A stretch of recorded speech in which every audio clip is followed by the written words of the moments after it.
Hello viewers. അപ്പോൾ ഇന്നലെ ഞങ്ങൾ കനകക്കുന്ന് രണ്ടാം പിണറായി സർക്കാരിന്റെ 4ാം വാർഷികം പ്രമാണിച്ചുള്ള പരിപാടികളൊക്കെ ഒന്ന് കാണാൻ പോയതായിരുന്നു. ഇവിടുത്തെ ആദ്യത്തെ ഒരു കാഴ്ച എന്ന് പറയുന്ന ഫയർ ആൻഡ് റെസ്ക്യൂ ഡിപ്പാർട്ട്മെന്റിന്റെ അവരുടെ സർവീസസ് ഒക്കെയാണ് അവർ കാണിച്ചു തരുന്നത്. അതുപോലെ അവരുടെ ഡീറ്റെയിൽസ് ഒക്കെ അവർ പറഞ്ഞുതരും. നമുക്ക് അതൊക്കെ ആണെങ്കിൽ എക്സ്പീരിയൻസ് ചെയ്യാം. അപ്പോൾ അത് കഴിഞ്ഞിട്ട് നമ്മൾ നെക്സ്റ്റ് നമുക്കൊരു അട്രാക്ഷൻ എന്താണെന്ന് വെച്ചാൽ കേരള ടൂറിസത്തിന്റെ കാരവാൻ ആയിരുന്നു കേട്ടോ. അത് പോയി കാണേണ്ടത് തന്നെയാണ്. പല ഫിലിം സ്റ്റാർസ് ഒക്കെ മാത്രം ഉപയോഗിച്ചുകൊണ്ടിരുന്ന കാരവാൻ ഇപ്പം നമുക്കും അവൈലബിൾ ആണ്. നമുക്ക് നമ്മുടെ ടൂറിന് വേണ്ടിയിട്ടൊക്കെ യൂസ് ചെയ്യാൻ പാകത്തിനാണ് ആ കാരവാൻ സെറ്റ് ചെയ്തിരിക്കുന്നത്. ഇതിനകത്തുള്ള ഫെസിലിറ്റീസ് ഒക്കെ ഞാൻ നിങ്ങൾക്ക് കാണിച്ചു തരാവേ. അപ്പോൾ ഇത് നമ്മൾ എൻ്റർ ചെയ്യുമ്പോൾ തന്നെ ഇതിനകത്തൊരു വലിയ LED TV വെച്ചിട്ടുണ്ട്. അതുപോലെ സൗണ്ട് സിസ്റ്റവും കാര്യങ്ങളൊക്കെ അറേഞ്ച് ചെയ്തിട്ടുണ്ട് കേട്ടോ. പിന്നെ എനിക്ക് കണ്ടിട്ട് തോന്നിയത് ഒരു 2 ഫാമിലിക്ക് അത്യാവശ്യം മെമ്പേഴ്സ് ഉള്ള ഒരു 2 ഫാമിലിക്ക് പോകാൻ പറ്റിയ ഒരു കാരവാൻ ആണെന്നാണ്. അതുപോലെ ഇതുപോലെ നമുക്ക് ബാഗ്സും കാര്യങ്ങളൊക്കെ വെക്കാനുള്ള സ്പേസ് ഉണ്ട്. ഇവിടെ ഒരു ചെയർ, ആ ചെയർ എന്ന് വെച്ചാൽ മസാജർ ചെയറാണ് കേട്ടോ. ഒന്ന് ഇരുന്ന് കഴിഞ്ഞാൽ നന്നായിട്ട് മസാജൊക്കെ. അപ്പോൾ ഞങ്ങളൊന്ന് ഇരുന്നൊക്കെ എക്സ്പീരിയൻസ് ചെയ്ത് നോക്കിയായിരുന്നേ.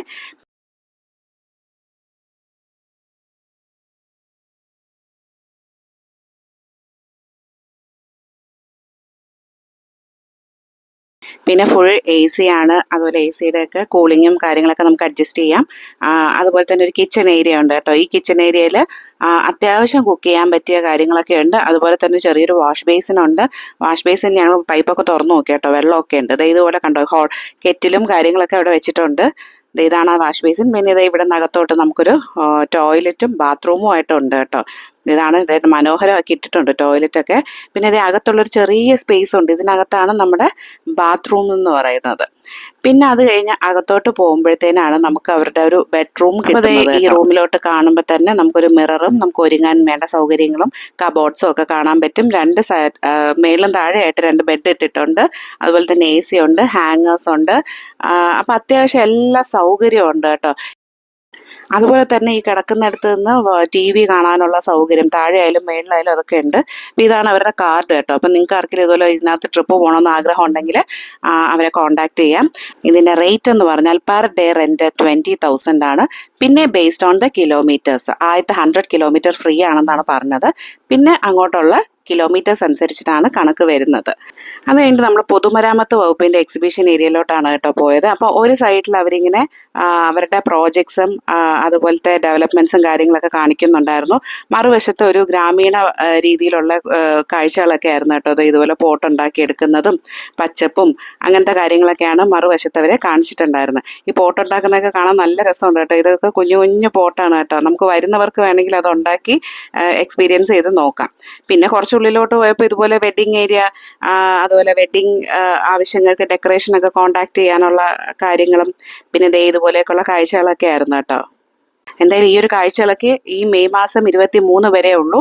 അപ്പോൾ അത് കഴിഞ്ഞാൽ സമാപന പരിപാടികളൊക്കെയാണ് കേട്ടോ. അപ്പോൾ അന്നത്തോടുകൂടി നമ്മുടെ പ്രോഗ്രാംസ് ഒക്കെ തീരുവാണ്. അപ്പോൾ ആർക്കെങ്കിലും കാണാൻ ആഗ്രഹം ഉണ്ടെങ്കിൽ ഇന്നോ നാളെയൊക്കെ ആയിട്ട് പോവുക. ഒരുപക്ഷെ ഈ വീഡിയോ നിങ്ങൾ കാണുമ്പോഴത്തേനും സമയം കഴിഞ്ഞു പോയിട്ടുണ്ടാവും കേട്ടോ. എന്നാലും സാരമില്ല, നമ്മൾ പോയി എക്സ്പീരിയൻസ് ചെയ്ത കാര്യങ്ങളൊക്കെ നിങ്ങൾക്ക് കാണാൻ വേണ്ടിയിട്ടാണ് ഞാൻ ഈ വീഡിയോ ചെയ്തത്. അപ്പോൾ അടുത്ത നമ്മൾ പൊതുവിദ്യാഭ്യാസ വകുപ്പിൻ്റെ ഒരു എക്സിബിഷൻ ഏരിയയിലേക്കാണ് പോകുന്നത്. അവിടെ കുഞ്ഞു കുഞ്ഞു മിടുക്കി പിള്ളേരുടെ എക്സിബിഷനൊക്കെ വെച്ചിട്ടുണ്ടായിരുന്നു. അപ്പം ഇവിടുത്തെ മിക്ക സ്റ്റോളുകളിലും കുട്ടികളാണ് കേട്ടോ നമുക്ക് നിന്ന് ഓരോ കാര്യങ്ങളും എക്സ്പ്ലെയിൻ ചെയ്ത് തരുന്നത്. അപ്പോൾ അവരുടെ ഒരു എനർജിയും അവരുടെ ഒരു ആവേശമൊക്കെ കാണുമ്പോൾ നമുക്ക് സന്തോഷമാണ് കേട്ടോ. ആ പിള്ളേർ നല്ല നീറ്റായിട്ടാണ് കേട്ടോ ചെയ്തും പറഞ്ഞും എക്സ്പ്ലെയിൻ ചെയ്തൊക്കെ തരുന്നത്. നിങ്ങളാണോ ചെയ്തേ?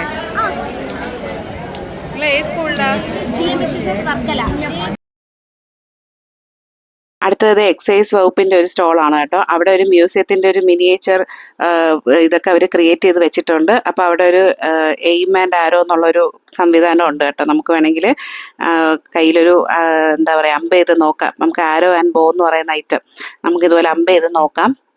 അപ്പം ഞങ്ങളും ഒന്ന് ട്രൈ ചെയ്ത് നോക്കി കേട്ടോ.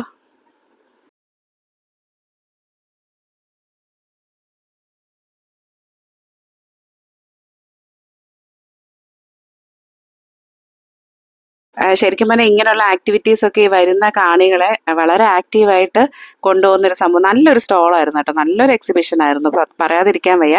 അത് കഴിഞ്ഞ് പിന്നെയും മുന്നോട്ട് പോകുമ്പോഴത്തേനും നമുക്ക് പുസ്തകമേള ഉണ്ടായിരുന്നു. അതുപോലെ KSEBയുടെ സ്റ്റോള് കേട്ടോ. വളരെ മനോഹരമായിട്ടായിരുന്നു KSEBയുടെ സ്റ്റോള്. അവിടെ സോളാറിൻ്റെ കാര്യങ്ങളൊക്കെ അവർ എക്സ്പ്ലെയിൻ ചെയ്ത് തരുന്നുണ്ടായിരുന്നു. എങ്ങനെ കറണ്ട് ബില്ല് കുറയ്ക്കാമെന്നുള്ള കാര്യങ്ങളും ഒക്കെ ഉണ്ട്. അതുപോലെ തന്നെ ഭക്ഷ്യസുരക്ഷാ വകുപ്പിൻ്റെ ഒരു ചെറിയ സ്റ്റോള്, അവിടെ എങ്ങനെയാണ് നല്ല ഫുഡ് തിരിച്ചറിയാൻ പറ്റുന്ന അങ്ങനത്തെ കാര്യങ്ങളൊക്കെ അവർ പറഞ്ഞു തരുന്നുണ്ടായിരുന്നു. അപ്പോൾ എനിക്ക് തോന്നുന്നു ശരിക്കും നമ്മളൊരു വൺ ഡേ മൊത്തത്തിൽ ഇതിന് വേണ്ടിയിട്ട് ഇറങ്ങിക്കഴിഞ്ഞാൽ അവർ നമുക്കിത് നല്ല രീതിയിൽ എന്താണ് നമ്മുടെ നാട്ടിൽ നടക്കുന്ന കാര്യങ്ങളെന്ന് സർക്കാരിൻ്റെ ഭാഗത്തുനിന്ന് എന്തൊക്കെ ചെയ്തു തരുന്നുണ്ട്, ഈ വക കാര്യങ്ങളൊക്കെ ഈ ഒരു സ്റ്റോളിൽ പോയി കഴിഞ്ഞാൽ അറിയാൻ പറ്റുമായിരുന്നു. പിന്നെ ഒരു വലിയൊരു അട്രാക്ഷൻ എന്ന് പറഞ്ഞാൽ സെൻട്രൽ ജയിലായിരുന്നു കേട്ടോ. അപ്പം നമ്മൾ സെൻട്രൽ ജയിലിൻ്റെ ഒരു മിനിയേച്ചർ വേർഷനൊക്കെ ഇവിടെ ക്രിയേറ്റ് ചെയ്ത് വെച്ചിട്ടുണ്ട്. അപ്പോൾ നല്ല രസമുണ്ടായിരുന്നു അവരത് എക്സ്പ്ലെയിൻ ചെയ്ത് തരുന്നതും അവിടെ എന്തൊക്കെ നടക്കുന്നു എന്നുള്ള കാര്യങ്ങളൊക്കെ നമുക്ക് കൂടുതലായിട്ട് മനസ്സിലാക്കി തരികയും ചെയ്യുമായിരുന്നു കേട്ടോ. അപ്പം ആദ്യം പോയപ്പോൾ തന്നെ നമുക്ക് കാണിച്ചു തന്നത് ഒരു പ്രതിനെ എങ്ങനെയാണ് കോർട്ടിൽ കൊണ്ടുപോവാതെ അവിടെ ജയിലിൽ വെച്ചിട്ട് ഒരു കോൺഫറൻസിങ് വഴി വിധി നടപ്പാക്കുന്ന കാര്യങ്ങളൊക്കെ ആയിരുന്നു. പിന്നെ അതുപോലെ അതേ ആയുധങ്ങളെയൊക്കെ കുറിച്ച് ഒരു പോലീസുകാരൻ നമുക്ക് പരിചയപ്പെടുത്തി തരുന്നുണ്ട്. പിന്നെ വേണമെങ്കിൽ ജയിൽ എക്സ്പീരിയൻസ് ചെയ്ത് നോക്കാം കേട്ടോ, ജയിലിനകത്ത് എങ്ങനെയാണെന്നൊക്കെ. അപ്പോൾ അതൊക്കെ ഞങ്ങൾ കയറി, അതൊക്കെ ഒരു ശരിക്കും ഒരു വല്ലാത്തൊരു എക്സ്പീരിയൻസ് ആയിരുന്നു കേട്ടോ. സന്തോഷമുള്ള എക്സ്പീരിയൻസ് എന്ന് നമുക്ക് പറയാൻ പറ്റില്ല. ഒരിക്കലും നമ്മൾ ആഗ്രഹിക്കാത്ത കാര്യമാണ് ജയിലിൽ പോകേണ്ടി വരില്ലേ എന്ന്. അപ്പം അതിനകത്തുള്ള കാര്യങ്ങളൊക്കെ കണ്ടോ, ഒരു ചെറിയ സോപ്പ്, പായ, പുതപ്പ്, അതുപോലെ ആ റൂമിൽ തന്നെയാണ് ചെറിയൊരു ഒരു ക്ലോസറ്റ് പോലെ ഒരു ഐറ്റം. പിന്നെ അതുപോലെ തന്നെ നമുക്കൊരു പാത്രം, ഫുഡ് കഴിക്കാനുള്ള കാര്യങ്ങളൊക്കെ. അപ്പോൾ അതെല്ലാം കഴിഞ്ഞ് പുറത്തിറങ്ങുമ്പോഴത്തേനും നമ്മുടെ ആരാച്ചാറിൻ്റെ പണി എന്താണെന്നുള്ള ഇവിടെ കാണിച്ചു തരും കേട്ടോ. തൂക്കി കൊല്ലുന്ന എങ്ങനെയാണ്, അതുപോലെ ആ തൂക്ക് നിയമം എങ്ങനെയാണ് നടപ്പിലാക്കുന്നത് എന്നുള്ള കാര്യങ്ങളൊക്കെ നമുക്കൊരു ഡെമോ ഇവിടെ ഒരു ചേട്ടൻ കാണിച്ചു തരുന്നുണ്ടായിരുന്നു. ഈ പ്ലാറ്റ്ഫോം നീങ്ങിപ്പോയതിനു ശേഷം ഈ പ്രതി താഴേക്ക് ഇങ്ങനെ ഏകദേശം 1 മണിക്കൂറോളം സമയം നമ്മളിങ്ങനെ ഹാങ് ചെയ്ത് നിർത്തിയതിനു ശേഷം ഇയാളുടെ മെഡിക്കൽ ഓഫീസർ വന്ന് ഇയാൾ മരിച്ചു എന്ന് ഉറപ്പുവരുത്തിയതിനു ശേഷം മാത്രമായിരിക്കും ഈ ബോഡി. ഇതൊക്കെ ശരിക്കും നമ്മളൊന്ന് അറിഞ്ഞിരിക്കേണ്ട കാര്യങ്ങൾ തന്നെയാണ് കേട്ടോ. അപ്പം അവിടെ ബാക്കി അവരുടെ എന്തൊക്കെയാണ് അവരുടെ ഓരോ ഗ്രേഡ്സും കാര്യങ്ങളും ആയുധങ്ങളും ആരാച്ചാറിൻ്റെ വേഷങ്ങളും കാര്യങ്ങളൊക്കെ ഇവിടെ വെച്ചിട്ടുണ്ട് കേട്ടോ. പിന്നെ നമുക്ക് മൊത്തത്തിലുള്ള ഒരു സെൻട്രൽ ജയിലിൻ്റെ ഒരു മോഡലൊക്കെ ഇവിടെ എക്സിബിറ്റ് ചെയ്യുന്നുണ്ടായിരുന്നു കേട്ടോ. എങ്ങനെയാണ് എന്തൊക്കെയാണ് അവിടെ അപ്പോഴാണ് മനസ്സിലായി അതിനകത്ത് ലൈബ്രറിയും കാര്യങ്ങളും ഇത്രയും സൗകര്യങ്ങളൊക്കെ ഉണ്ടെന്നുള്ളത്. അപ്പം ഇവിടെ ഒരു സൈഡിലായിട്ട് മതിലുകളുടെ ഒരു ദൃശ്യാവിഷ്കാരം, അതായത് 10 മിനിറ്റിൻ്റെ ദൃശ്യാവിഷ്കാരം ചെയ്യുന്നുണ്ടായിരുന്നു കേട്ടോ, ഒരു നാടകം പോലെ. അപ്പോൾ ഞാൻ ചെന്നപ്പോഴത്തേനും അതിൻ്റെ ഒരു സ്റ്റാർട്ടിങ് ആയിരുന്നു, പക്ഷെ നമുക്ക് അധികം നേരം സ്പെൻഡ് ചെയ്യാൻ പറ്റാത്തതുകൊണ്ട് ഫുൾ കാണാൻ പറ്റിയില്ല. അപ്പോൾ അവിടെ അത്യാവശ്യം കാണികളൊക്കെ ഉണ്ട്. അപ്പോൾ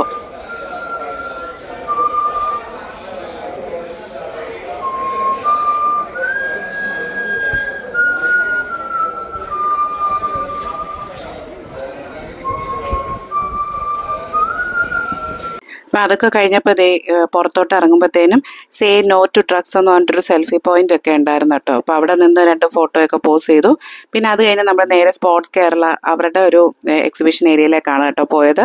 അപ്പോൾ അവിടെയും ഇതുപോലെ ആക്റ്റീവായിട്ട് കുട്ടികൾക്ക് നിന്ന് അവരുടെ ഹൈറ്റും വെയിറ്റൊക്കെ നോക്കി അവർക്ക് കളിക്കാനുള്ള കാര്യങ്ങളും ഒക്കെ അവിടെ അറേഞ്ച് ചെയ്തിട്ടുണ്ട്. അതും ഈ പറഞ്ഞ പോലെ വളരെ ആക്റ്റീവായിട്ടുള്ളൊരു എക്സിബിഷൻ ഏരിയ ആയിരുന്നു. അപ്പോൾ ഇതൊരു വെക്കേഷൻ ടൈം ആയതുകൊണ്ട് തന്നെ കുട്ടികളെയൊക്കെ കൊണ്ട് പോയിട്ടുണ്ടായിരുന്നെങ്കിൽ അവർക്കും കുറേ കാര്യങ്ങൾ നമ്മുടെ നാട്ടിലുള്ള ഓരോ സർക്കാരിൻ്റെ ഓരോ വകുപ്പുകളും അവിടെ നടക്കുന്ന കാര്യങ്ങളും ഒക്കെ നമുക്കായാലും കുട്ടികൾക്കായാലും ഒക്കെ പരിചയപ്പെടാൻ പറ്റിയൊരു എക്സിബിഷൻ ആയിരുന്നു കേട്ടോ. ഇത് വന്നിട്ട് സ്റ്റാർട്ടപ്പ് മിഷൻ്റെ ഒരു ഏരിയ ആയിരുന്നു. അപ്പോൾ ഇവിടെ കൂടുതലും ഈ ഇലക്ട്രോണിക് പരമായിട്ടുള്ള കാര്യങ്ങൾ, അല്ലെങ്കിൽ ഇപ്പം ഓരോരുത്തർ സ്റ്റാർട്ട് ചെയ്ത ബിസിനസ്സിൻ്റെ സാമ്പിൾസ്, അങ്ങനെയൊക്കെയുള്ള കാര്യങ്ങളായിരുന്നു ഇവിടെ കൂടുതലും വെച്ചിട്ടുണ്ടായിരുന്നത്. കൂടുതൽ റോബോട്ടിക്സ് റിലേറ്റഡ് ഐറ്റംസ് ഒക്കെ ഒത്തിരി പേര് കൊണ്ട് വെച്ചിട്ടുണ്ടായിരുന്നു കേട്ടോ. അതിലൊരു പ്രധാന ആകർഷണം ഈ ഒരു റോബോട്ടായിരുന്നു. ആൾക്കാരുമായിട്ടൊക്കെ അവർ നന്നായിട്ട് ഇൻട്രാക്ട് ചെയ്യുന്നുണ്ടായിരുന്നു കേട്ടോ ഈ റോബോട്ട്.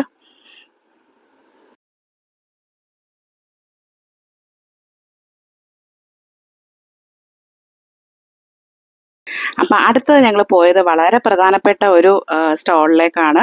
അതായത് കിഫ്ബിയുടെ സ്റ്റോളാണ് കേട്ടോ. കിഫ്ബിയുടെ 25ാം വാർഷികം പ്രമാണിച്ചുള്ള ഒരുപാട് കാര്യങ്ങൾ അവിടെ എക്സ്പ്ലെയിൻ ചെയ്ത് തരുന്നുണ്ടായിരുന്നു. അതുപോലെ കിഫ്ബി ചെയ്ത പ്രോജക്ട്സും കിഫ്ബി ഫണ്ട് ചെയ്ത പ്രോജക്ട്സും അതുപോലെ എത്ര പെട്ടെന്നാണ് നമ്മുടെ ഇൻഫ്രാസ്ട്രക്ചർ ഇത്രയും ഡെവലപ്പായെന്നുള്ള കാര്യങ്ങളൊക്കെ ഈ ഒരു സ്റ്റോളിൽ പോയി കഴിഞ്ഞാൽ അറിയാൻ പറ്റും. എത്ര സ്കൂൾസാണ്, എത്ര ഹോസ്പിറ്റൽസാണ്, സ്റ്റേഡിയംസാണ്, എവിടെയൊക്കെ എന്തൊക്കെയാണ് ഈ കേരളത്തിൽ മൊത്തത്തിൽ ഇത്രയും ഈ ഒരു കാലഘട്ടത്തിനിടയ്ക്ക് ചുരുങ്ങിയ സമയത്തിനിടയിൽ കിഫ്ബി ഉറപ്പാക്കിയ ഒരുപാട് പ്രോജക്ട്സ് അതുപോലെ തന്നെ അവരുടെ സ്റ്റോള് വളരെ മനോഹരമായിരുന്നു കേട്ടോ. അവരുടെ 25ാം വാർഷികം പ്രമാണിച്ചിട്ടുള്ള കാര്യങ്ങളൊക്കെ അതിനകത്ത് കാണിക്കുന്നുണ്ടായിരുന്നു. അതുപോലെ തന്നെ പിക്ചർ ഡെമോൺസ്ട്രേഷൻസ്, ഓരോ പ്രോജക്റ്റിൻ്റെയും പിക്ചർ ഡെമോൺസ്ട്രേഷൻസും അതുപോലെ അവരുടെ കണക്കും കാര്യങ്ങളൊക്കെ അതിനകത്ത് കാണിക്കുന്നുണ്ട് കേട്ടോ. ശരിക്കും ഈ ഒരു സ്റ്റോളൊക്കെ നമ്മൾ പോയി കണ്ട് മനസ്സിലാക്കേണ്ട കാര്യങ്ങൾ, നമ്മുടെ ജനങ്ങളൊക്കെ മനസ്സിലാക്കേണ്ട കാര്യങ്ങൾ തന്നെയാണ്. കാരണം എന്ത് ഇൻഫ്രാസ്ട്രക്ചർ ഡെവലപ്മെൻറ്റ്സ് ആണ് ഈ കാലഘട്ടത്തിൽ നമുക്ക് കിട്ടിയിട്ടുള്ളത് എന്ന്, അതായത് കേരളത്തിൽ മൊത്തമായിട്ട് എന്തൊക്കെ കാര്യങ്ങളാണ് സർക്കാർ നമുക്ക് വേണ്ടി ചെയ്തത് എന്ന് കാണാൻ പറ്റിയ ഒരു സ്റ്റോളായിരുന്നു കേട്ടോ.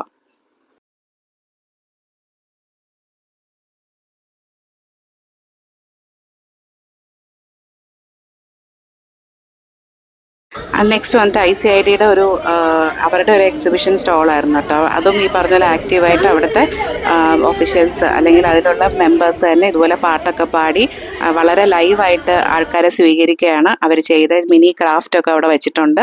പിന്നെ നെക്സ്റ്റ് നമ്മുടെ ഏറ്റവും വളരെ പ്രധാനപ്പെട്ട ഏരിയ ആയിരുന്നു ഭക്ഷ്യവകുപ്പ് കേട്ടോ. അപ്പോൾ ഇവിടെ വരാനാണ് നമുക്ക് ഏറ്റവും കൂടുതൽ ഒരു ആകാംക്ഷ തോന്നുന്നത്. കാരണം ഈ കുടുംബശ്രീ ചേച്ചിമാരുടെ ആയാലും ഒത്തിരി ആൾക്കാരുടെ വെറൈറ്റി ഫുഡ്സ് കേട്ടോ. അതായത് വനസുന്ദരി ചിക്കൻ, ഊര് കാപ്പി, ഇങ്ങനെ ഒരുപാട് ഐറ്റംസ്, വെറൈറ്റി ഐറ്റംസ് പറഞ്ഞാൽ തീരത്തില്ല. അത്രയും ഐറ്റംസ് അവിടെ ഉണ്ടായിരുന്നു. ഒരറ്റത്തു നിന്ന് തുടങ്ങിയാൽ നമുക്ക് ഇഷ്ടമുള്ള ഐറ്റംസ് സെലക്ട് ചെയ്യാം. അതുപോലെ തന്നെ രാമേശ്വര ഇഡലി, ഇത് ഇവിടെ കണ്ടോ, പൂരി, ചിക്കൻ ഫ്രൈ, താറാവ് മപ്പാസ്, ഇതുപോലെ കുറേ സാധനങ്ങൾ. അപ്പോൾ അത് ഇതിനകത്ത് ഞാൻ പറഞ്ഞു കഴിഞ്ഞാൽ തീരത്തില്ല. അതുകൊണ്ട് ഞങ്ങൾ എന്ത് ചെയ്തു, നല്ല അടിപൊളിയായിട്ട് കുറച്ച് ഐറ്റംസ് ഒക്കെ വാങ്ങിയായിരുന്നു കേട്ടോ. കരിമീൻ പൊള്ളിച്ചത്, അതുപോലെ കപ്പ, തലശ്ശേരി ബിരിയാണി, പിന്നെന്താ വരാല് മീൻകറി, അങ്ങനെ കുറേ ഐറ്റംസ് ഒക്കെ കേട്ടോ. അപ്പോൾ അതൊക്കെ ഞാൻ നിങ്ങളെ ഒന്ന് കാണിച്ച് കൊതിപ്പിക്കാമെന്ന് വിചാരിച്ചു കേട്ടോ. ദേ ഇവിടെ കണ്ടോ, പാൽക്കപ്പ, കൊഞ്ച്, ഞാൻ നേരത്തെ പറഞ്ഞ താറാവ് മപ്പാസ്, സാധാരണ കപ്പ എല്ലാം ഉണ്ട് കേട്ടോ. കണവ, കക്ക, ഒരുപാട് ഐറ്റംസ് ഉണ്ട്. അപ്പോൾ എന്തായാലും ഞങ്ങൾ വാങ്ങിയ ഐറ്റംസ് ഇതൊക്കെയായിരുന്നു കേട്ടോ. കപ്പയും അതുപോലെ വരാല് മീൻകറി, കരിമീൻ പൊള്ളിച്ചത്, പിന്നെ അതുപോലെ നമ്മുടെ തലശ്ശേരി ബിരിയാണി, മാംഗോ ജ്യൂസ്, അങ്ങനെ കുറേ ഐറ്റംസ് കേട്ടോ. അപ്പോൾ പറ്റുവാണെങ്കിൽ ഇതൊക്കെ ഒന്ന് പെട്ടെന്ന് പോയി ട്രൈ ചെയ്തോ കേട്ടോ.